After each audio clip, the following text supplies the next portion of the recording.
right now the guy from TheRoadChoseMe is going to do a little presentation. He traveled Africa and actually all the way down to Argentina. He pretty much traveled the whole world.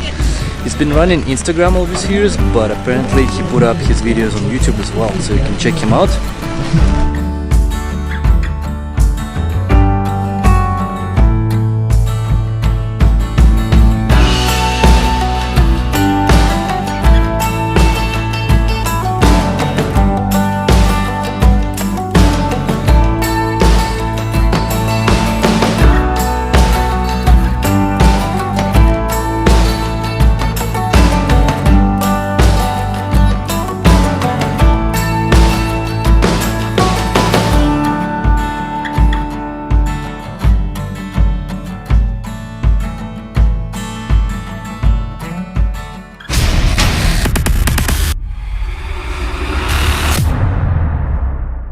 And so when you get to interact with these chimpanzees, it's a really amazing experience. And so I was in Nigeria at this chimp rescue center. And the chimpanzees, they're all behind a huge big electric fence. But because I was there for about a week, the keepers, they didn't mind if I sat right next to the fence. And so the chimps would come right up to me. So we're only 2 feet apart. And you really quickly learn that there are chimpanzees that are really, really chill and you would be friends with, and then there are chimpanzees that are utter jerks and you hate. They throw things at you, they screech, they hold out their hand and say, "I want more food." So being that close to chimpanzees was amazing. And so this electric fence they had around this enclosure, it really feels like Jurassic Park. You're in the jungle, there's mist on the mountains, the vines are hanging over, and the keepers were telling me chimpanzees are extraordinarily strong animals. Although they're not very big, he said they could rip my arms off if they wanted to. It wouldn't even be a problem. And so chimpanzees have been known to kill people before. It happens. So this electric fence is quite important. Of course, me being me, I'm like, how strong is this electric fence? So first I start out with a brown twig and I'm getting closer and nothing happens. So then I get a green piece of grass and I'm slowly feeding it into the fence. Nothing happens. So of course I touch the fence. Nothing happens. And the keeper's like, oh my God, the chimps are about to get out. Like, so everyone's pulling out their hair. And, oh, hang on a minute. I'm wearing my big rubber-soled flip-flops. Oh. So I take my flip-flop off and I put my foot on the wet grass and then I touch the electric fence. I didn't touch the electric fence again. So the chimps were safely inside the fence. But also in that center they had a special type of monkey that's really endangered. And these monkeys, they look really aggressive and angry. And it was really funny. During the day, the monkeys would sneak out of their enclosure and they'd be all over the place, climbing on the Jeep, or everywhere they're not supposed to be. But in the afternoon, when they knew it was feeding time, they would sneak back into the enclosure and then stand there waiting for bananas. So the monkeys had the system figured out. A couple of months later, I was in Cameroon and I went to a really magic place where they're rehabilitating chimps that have been raised by people. And it's illegal and it's really bad for the chimps and they pretty much think they're people. And so if we were to let them go into the wild, these chimps would die quite quickly without human contact. So the plan is they let people interact with them a little bit each day, but they slowly wean them off. And as they grow up, as the years go on, they release them onto an island. They keep a close eye on them, but this way the chimps are allowed or able to live in the wild for the rest of their life. So it's a really cool place to be and you get to interact with these chimps. And so within the first 30 seconds, a little baby chimpanzee comes running up to me and hugs my leg and looks up in my face. And it's such an amazing feeling. When you look in their face, you can just see they are us and we are them. You see it in their eyes, you see it in their facial expressions. And so pretty quickly I'm walking through the jungle and they're using me like a climbing gym. There's 3 of them on me, they're up, down, up the tree, back, forward. At one point, one stole my GoPro and went charging off into the jungle. And the guy who was with me, he went and retrieved the GoPro and came back. And so I actually have footage of a chimpanzee looking at the GoPro and then eating the GoPro and then running. He actually ran through the jungle holding it, pointing at his own face. I have no idea if he did that on purpose or not. Evolution. Evolution, that's right. So if you ever get the chance, interacting with chimpanzees is one of the most magical things I've ever done in my life. And I just wanted to mention that because it's so different than kind of the elephants and the lions and the regular Africa. So that was the first story I wanted to share. And then people always want to hear stories about the bad stuff. I guess the bad stuff's entertaining. So we could go all day about bad stuff, and you can ask questions about bad stuff if you like. And people always ask me, what was the scariest thing that happened? I was in Africa for 3 years. Probably some scary stuff happened. So yeah, some scary stuff happened. And so for me, I'll set the scene a little bit. I'd been in Africa over 2 years at this point. I'd gone all the way through West Africa, and I was about 2/3 of the way going north in East Africa, and I was in Uganda. So I'd been living in this Jeep for 2.5 years of my life. It is my shelter. It is my safety. It is food. It has my drinking water, my passport, my laptop, which is my connection to my family back home. It's hard to describe just how attached and how important this thing is in my life. Without it, I cease to function. I don't know what to do. So I'm in Uganda, and it's been a monster driving day. It's 40 degrees Celsius like it always is, and dusty, and I was pushing on into dusk trying to find a campsite. I'd heard of a hot spring. And driving in the dark in Africa is an extraordinarily stressful thing. There's animals on the road, there's potholes, speed bumps, people. You don't want to drive in the dark. So I'm pushing. I should have stopped, I didn't. And I crest a hill, and in the foreground is Lake Albert, one of the magic lakes of Africa. And I'd never seen it before, and it was beautiful. And I've got to get a photo of this. So I parked the Jeep on a bit of a hill. And the handbrake on the Jeep has needed adjusting for basically the whole trip. And I haven't adjusted the handbrake. So I know that it doesn't always hold the Jeep. I've seen it move before. And I leave it in first gear. It's a standard transmission. Turn the engine off, pull the handbrake, and I sit in the driver's seat for about 10 seconds while I get my camera and have a drink of water or whatever. And the Jeep doesn't move at all. Yeah, it'll be fine. So I think if it moves, I've seen it move before, it just moves a little bit, I think, as one cylinder rolls over. Like, it'll be fine, no problem. So I turn around and I walk away from the Jeep, and I'm 10 meters away from the Jeep, and I turn around and it goes. And it goes fast. I start running, and within 1 second I know I have no hope. And it goes about 3 or 4 car lengths, smashes into a rock wall on the left, and kicks over on its side and slams down on the ground.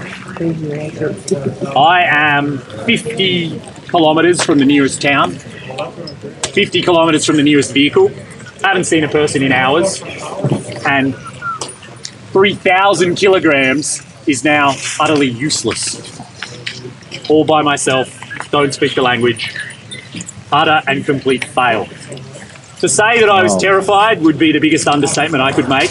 I was utterly, utterly terrified. Yeah. I crumpled onto the ground and had no idea what to do. I didn't actually want to walk towards it because I didn't want to admit that it was real. I was in denial. If I wasn't so exhausted, I probably would have started crying. But Africa teaches you that that's kind of useless, so you don't do that. So I literally sat in the dirt. And because I'd gotten out to take a photo, I had my camera in my hand. So I took a photo of the Jeep on its side, and it made me feel sick to my stomach to even look through the viewfinder. So I put the camera away. And for a moment there, I legitimately thought I was going to get my passport out of the Jeep, and I was going to start walking. And I had no idea where I was going to walk to. I had no idea where I was going to sleep or what I was going to eat. And for all of those reasons, I was genuinely terrified. I thought the trip was over. So I'm sitting in the dirt, feeling distraught. And as always happens in Africa, some people start showing up, some locals. There's always people in Africa. It's kind of universally true. And they immediately are worried that someone is injured, that someone's been hurt by this crash. And so one guy speaks enough English, and so I reassure him, no, it's okay. No people. And I have to say this 5 or 6 times to all the different, incoming people. And so then they're like, so what's the big deal? It's just a car. I was sitting in the dirt thinking, yeah, I guess he's right. It is just a car. Like, could have been much worse. Someone could have been in it or hit by it, or it could have gone the other way and gone through the village that I didn't realize was over the cliff. So I sort of picked myself up off the ground, And this one local guy, we start looking around and what am I going to do? And this local guy's like, we push. It weighs 3 tons, you can't push it. And so they try and it doesn't move. Yeah, okay. So in the end, I climb up the undercarriage of the Jeep. And if you've never climbed up the underside of a vehicle, it's a really bizarre experience. As you're climbing up, you're like, oh, it'd be really easy to grease those U-joints. This is great. But then you're like, no, hang on a minute, this is not great, this is not good. Climb up the outside, open the door, which surprisingly is extraordinarily heavy when you're opening it against gravity. Lower myself down by standing on the inside of the passenger door, which is hard against the dirt, and rummage around inside the chaos of broken beer bottles and broken eggs and all of my clothes and all of my worldly possessions in the entire universe inside in huge disarray. I get out my winch controller, get out my recovery gear, run the winch across to a tree, and with the help of all of these locals, they push, I winch, bang, the Jeep comes back on its wheels. And so I always like to say, yeah, everything's going really fine until it isn't. And so in that moment, that was 10 seconds of inattention in 3 years, and that was the result. The Jeep slammed down on its side like that. So when you're on these expeditions, when you're out in the middle of nowhere, things go sideways much, much faster than you might think. And interestingly, it's ways that you haven't anticipated. Of all the things I planned for, of all the things I had in my mind, I never believed that would be the one that would get me or that could happen. And in the end, like, the Jeep's fine. No broken windows, bunch of broken plastic stuff, who cares? Duct tape is still on it to this day. Runs fine, it drives fine. So although I was utterly terrified for those 10 or 15 minutes, everything worked out fine, and that's just another party trick story that I can tell. So that was the most terrified that I ever was in 3 years in Africa. That was the worst that ever got. All the doors still open? All of the doors still open. The mirror smashed off. I had some guys in Uganda weld it back on the side of the road. It seems to drive straight. The check engine light never came on. Wow. I guess it's fine. So those are my 2 party trick stories I thought I'd lead with.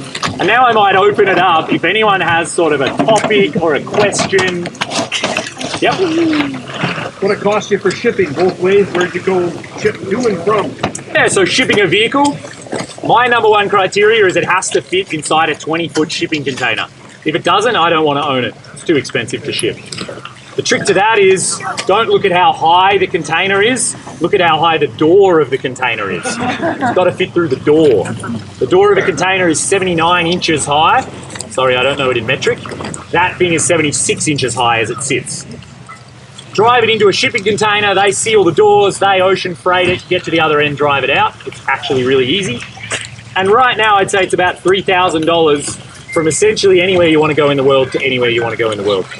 So I shipped it from Halifax to Antwerp in Belgium because it's cheap and fast and easy, then drove down and into Morocco. And on the way back, I shipped it out of Egypt back into Halifax, Nova Scotia. And shipping out of Egypt was an utter nightmare of paperwork, but it can be done. I did it, I lived, it was horrible. Oh well. So yeah, shipping's not actually overly painful as long as you fit inside a 20-foot container. Yeah. How did you start off with navigation for all the countries that have either any roadwork or navigation opportunities? That's something amazing. As in, how did I figure out where to go? Yeah. Yeah, so navigation is the question. When I drove Alaska to Argentina, I didn't have anything electronic, no iPhone, no iPad, no GPS. I did it all with paper maps. And it sounds really romantic and it's really cool, but it isn't. It's really, really, really intimidating and horrible when you drive into a mega city of like 30 million people in like Quito in Ecuador or Buenos Aires in Argentina. Because you drive in and it's easy, every road goes in, suddenly you're in the city centre, this is great. I'm going to find a hostel, I'm going to party, I'm going to have a good time. A week later you want to drive out of the city, there's only one road that you need to take in the direction you want to go. It took me 4 hours to get out of Quito, just driving around in circles. So yeah, paper maps, really, really horrible and scary. So what I have is a Garmin GPS. I just bought a cheap used one on eBay. I think it was 80 bucks. And the trick with the Garmin is that they have an SD card slot. You can stick a memory card in them. And online, there's a mapping system called OpenStreetMaps. It's like the open source or free version of Google Maps. And so you can download that in a format that the Garmin will read. So you download it on your laptop, stick it on a memory card, stick it in the Garmin, and now you have turn-by-turn navigation for every single country in the world. And it has blown me away. It was more accurate and precise in every country in Africa than I would have thought Google Maps would be here. Every walking trail, every trail you can drive, every gas station, every hotel, every police station, every border crossing, every embassy, it's all in my Garmin on my dashboard. And actually I used it to drive here, it works that well. Yeah, so with a Garmin and OpenStreetMaps. What was that called? It's called OpenStreetMaps. Yeah, and it's completely free for the entire world. So yeah, my Garmin cost me $80 and that's all I've ever spent. Yeah. I'll be downloading that. Yeah, it works really, really well. Yeah. Did you use Tracks for Africa? So Tracks for Africa is like a GPS map pack that you can buy, and it's made by South Africans. So it's brilliant in all of Southern Africa. It's unbelievably good. The further you venture from South Africa, the less good it gets. For example, in Mali, it has one road in the entire country. So it's fun when you're in South Africa and Namibia, but after that, I found it pretty useless. And it's really expensive. Other than fitting in a shipping container, are there any other factors that affect the cost of shipping a vehicle? Does weight come into it, or how do they calculate it? So when you ship a vehicle inside of a shipping container, they don't care whatever you put inside the container. It could be bricks, it could be feathers, it could be a little mini moke, or it could be the vehicle that fits by 1 inch on all sides. Price is the same. It just has to weigh less than 30 tons, I think it is, for a 20-foot container. Yep. And if you are a bigger vehicle, you could look at a 40-foot container, which is twice as long, but you can also get them in a higher version. So that will get you extra height allowance, and then shipping one of those things is about double the price. So instead of $3,000 anywhere on the planet, it's probably more like $6,000 or $8,000. So you do have other options, but they get expensive really, really fast. Yeah.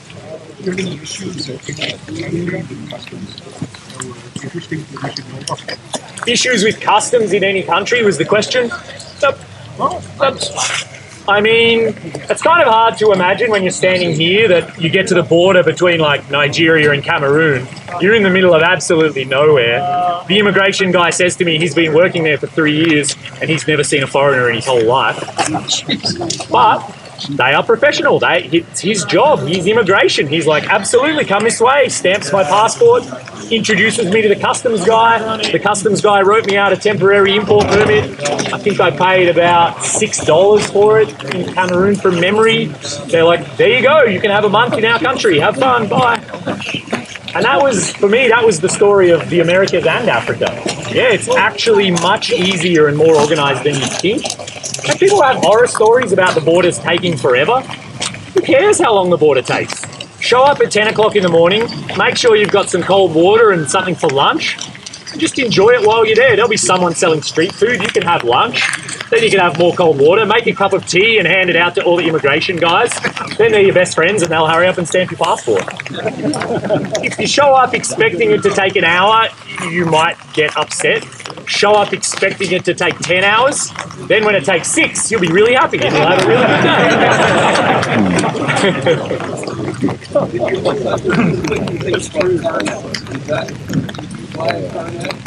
So Carne de Passage, for anyone that doesn't know, you can think of it a little bit like a passport for your car.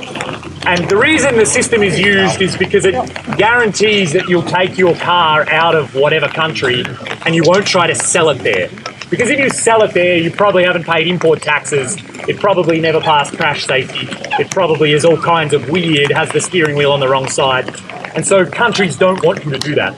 So what you do is you get this thing called a Carne de Passage, which just gets stamped in by customs, and then when you leave, they stamp it out. It's that simple, it makes the borders really easy.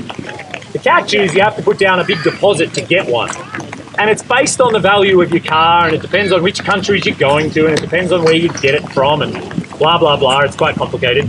For me, for that thing, I had to give them $30,000 US gone out of my bank account, and they would hold on to it for the entire trip.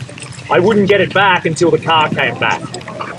I don't have $30,000 spare. I don't know about you. So for me, I couldn't get one, essentially. So I thought, all right, I'm going to try and do the trip without one. So I did. I drove all the way around Africa without a Carne de Passage. Everybody said you can't do it. I did it. I bumped into other people doing it. So you can. One exception is Egypt. Egypt is its own world entirely. Anything you ever hear about driving through countries, Egypt gets a special category. So I did get a Carne for Egypt. I paid $500 US, said and done, finished. No deposit, no nothing, cash, finished, and it worked and it was easy. You get the money back? Yeah, I organised it with a fixer at the border. No, that $500 was the fee and it was gone. So that's the most expensive country I've ever been to in my life. But it made it really easy, and it meant I didn't have to have $30,000 lying around. So for me, it was extremely convenient and it worked. And the guy actually who helped me do it, he said he does it for about 20 foreigners a month. So people do it. Yeah. He obviously makes good money. Well, I learned later he himself had put down the deposit with his own money. Oh, wow. Yeah, so he was pretty keen on me getting it back to him and leaving. Have you ever run into like not being able to get fuel or bad fuel or anything like that? Right. So my Jeep is gas. It's not diesel. It's a standard Canadian Jeep. I bought it in Saskatchewan. It has an extra gas tank on the back, so I can carry 135 litres of gas. On really good roads, I can drive 900 kilometres. In the Congo, I can drive 400 kilometres because the roads are so bad. And gas stations are a lot more common than we would think watching the news. Most countries have a gas station that looks exactly like the one in Whistler does. You can even use your credit card in a lot of countries. They have Coke and Doritos. Doritos? Yay. Let's go. Gatorade was around, yep. But there are countries definitely where you have to really plan ahead and really know what you're getting into. And so I did buy gas a few times from containers on the side of the road. Again, being Africa, there is always some entrepreneurial character who will help you. So I drove into the Republic of Congo, and I got to the capital city utterly and completely empty. And then someone said, oh no, the refinery's turned off. There's no gas in the whole country. Well, that's interesting. So I asked around, and of course, word gets around, you know, white guy in town wants gas. So pretty soon, 5 people show up, and they're like, yeah, sure, I've got 25 litres. You can have it for $10 a litre. And then so the negotiation starts, and you find a way, basically, in Africa. So probably, and then Ethiopia had big shortages, Sudan has big shortages, but you will find a way. It's Africa. Does it delay your plans a few days? Sure. Is it the end of the universe? Have you ever got robbed or anything? So in Mexico, my Jeep that I drove to Argentina actually had a soft top, so just canvas. And I knew that if someone cut the canvas, that would be a real pain because it wouldn't really find a replacement. So actually, for the entire trip, I never even locked the doors. All the way from Alaska to Argentina, the doors were unlocked. I did have a lockbox inside with my passport and laptop and stuff, so I knew they'd be okay. So in Mexico, early in the trip, I parked on the street once, and my guitar disappeared. Someone opened the door and took it and left. And then, spend the money on gas in the tank. And adjust the handbrake.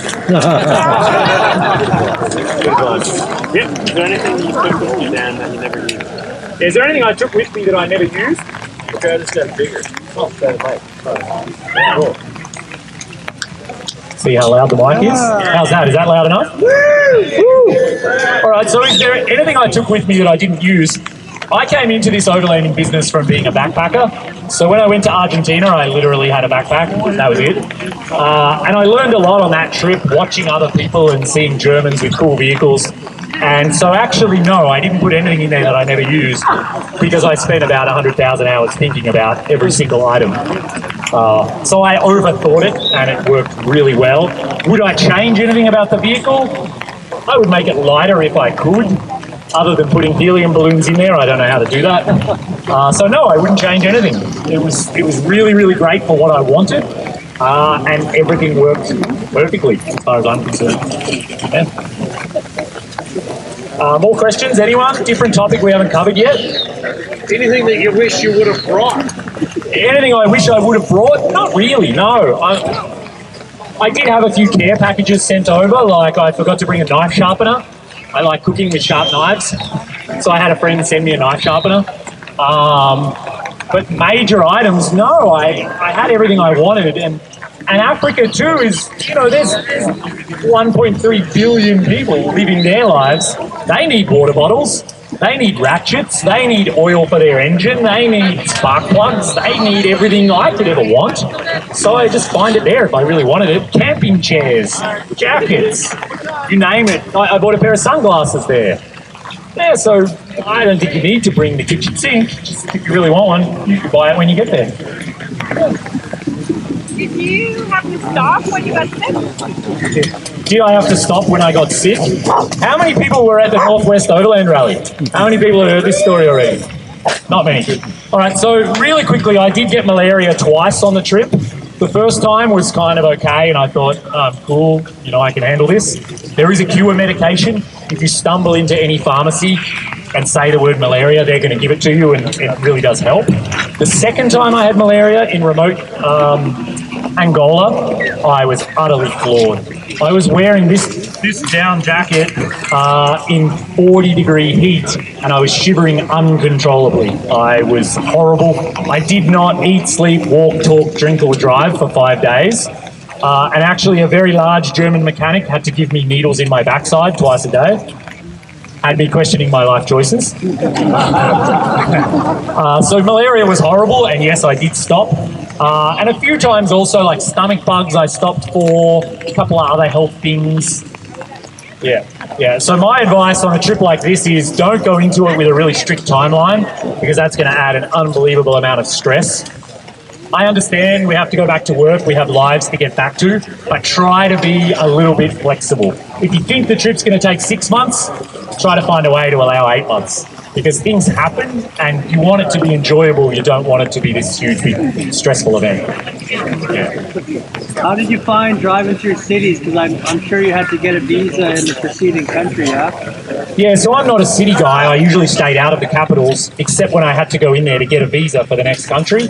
And the cities are what the cities are. The traffic is horrendous, but the rule of the road is the biggest vehicle has the right of way. So even when you come up to a red light or a roundabout, the signals are irrelevant. If the vehicle is smaller than you, you go. If the vehicle is bigger than you, they go. That's the only rule that matters. And after a few days of doing that, you get completely used to it and it works perfectly well. And the cities also always have sort of like a hostel or like an overlander hangout. So you bump into other travelers, which is great. Yeah, buy stuff you need. Lots of them have supermarkets. Even like Mali doesn't really have the concept of supermarket, but in the capital there is one thing that's like sort of a supermarket, so that was nice. Yeah, I bought cheese, I hadn't seen it in 6 months. Nice.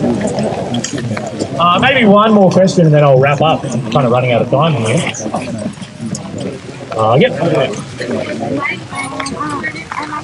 Yeah, was language ever an issue?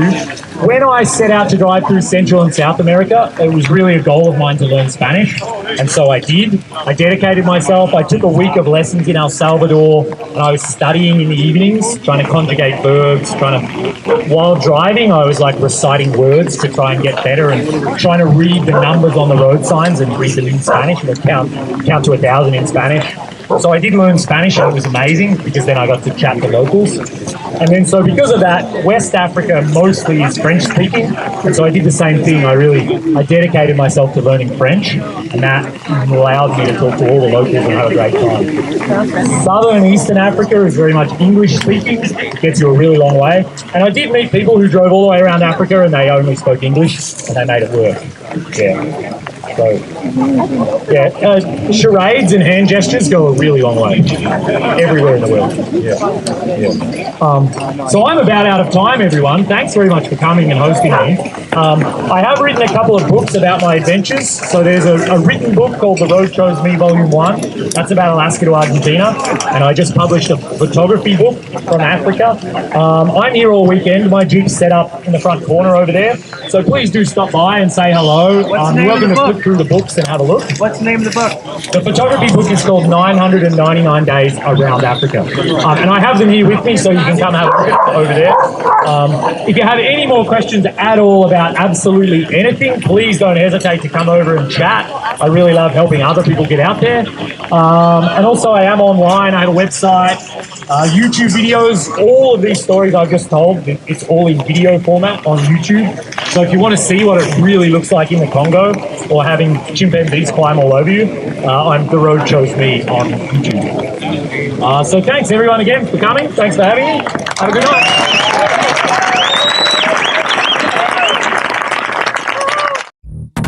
Hey comrades, don't forget to hit that like button and also leave a comment, and if you haven't subscribed yet, you should by hitting that subscription button and also bell notification next to it, so you can actually get my video updates both in notification in your video feed, and as well you can support this channel if you like my videos through PayPal or Patreon in the links down below or just after this video.